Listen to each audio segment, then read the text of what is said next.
বিক্ষোভে শামিল হন কংগ্রেস নেতা রাহুল গান্ধী, অখিলেশ যাদব সহ বিরোধী জোটের অন্যান্য সাংসদ ও নেতারা।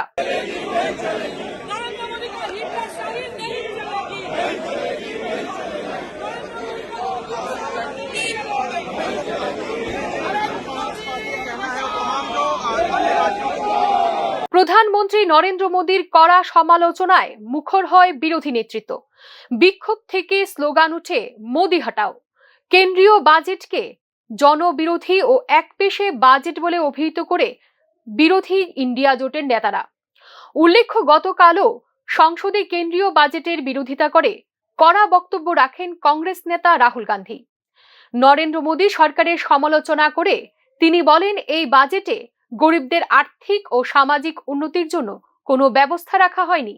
তবে বাজেট নিয়ে বিরোধী জোটের সমালোচনার মধ্যেই কেন্দ্রীয় বাজেটকে জনস্বার্থমুখী বাজেট বলে অভিহিত করেছেন মুখ্যমন্ত্রী মানিক সাহা। এর জন্য প্রধানমন্ত্রী নরেন্দ্র মোদীও কেন্দ্রীয় অর্থমন্ত্রীকে ধন্যবাদও জানান। তাদের উপর ভিত্তি করে এবং ইনফ্রাস্ট্রাকচার ডেভেলপমেন্টের উপর ভিত্তি করে মাননীয় প্রধানমন্ত্রীজি এবং স্কিল ডেভেলপমেন্টের উপর জোর দিয়েছেন এবং আগামী দিন যাতে এমপ্লয়মেন্টের উপরে জোর দিয়েছেন।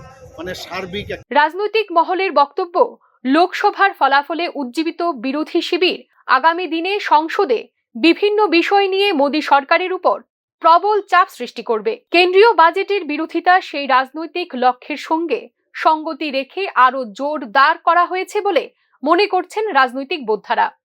ব্যুরো রিপোর্ট, নিউজ নাও।